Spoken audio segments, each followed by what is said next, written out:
వినక్క Jagananna button నొక్కి మన account లోకి లక్షలు లక్షలు వేస్తున్నారు కదా, ఈసారి కూడా జగనన్నకే ఓటేద్దామా మనము? అవునే డబ్బులు బాగా వేస్తున్నాడు కదా.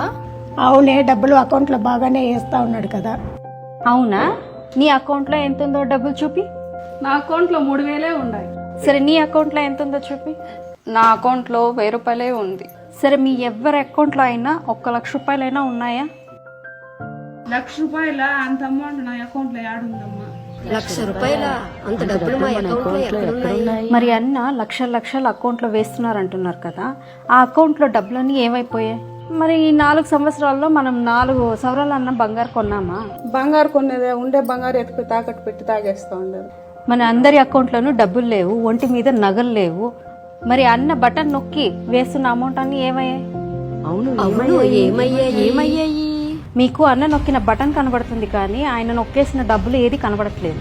కరెంట్ ఛార్జీలు, బస్ ఛార్జీలు, ఉప్పు పప్పు ఇవన్నీ పెంచి మన మీదే వేస్తున్నారు. మీ ఆయన గార్మేస్త్రి కదా, ఈ ప్రభుత్వం ఇసుక ఆపేస్తే అప్పట్లో మీ ఆయన సంవత్సరం పాటు ఇంట్లో కూర్చున్న సంగతి మర్చిపోతువా?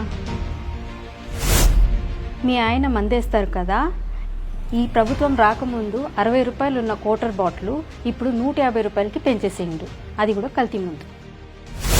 డిగ్రీ చదువుకోవడానికి కొడుక్కి ఉద్యోగం లేక ఖాళీగా ఇంట్లోనే కూర్చున్నాడు కదా, ఈ 5 ఏళ్లలో ఒక కంపెనీ అయినా తీసుకొచ్చాడా మీ అన్న నీ కొడుకు ఉద్యోగం ఇవ్వడానికి?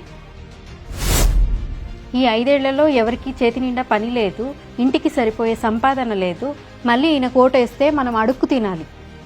థ్యాంక్స్ అక్క, మా కళ్ళు తెరిపించావు. ఈసారి మన ఆడవాళ్ళ ఓట్లన్నీ చంద్రబాబు నాయుడు గారికే. మా కళ్ళు తెరిపించావు. ఈసారి మన ఆడవాళ్ళ ఓట్లంతా చంద్రబాబు నాయుడు గారికి. చంద్రబాబు నాయుడుకే.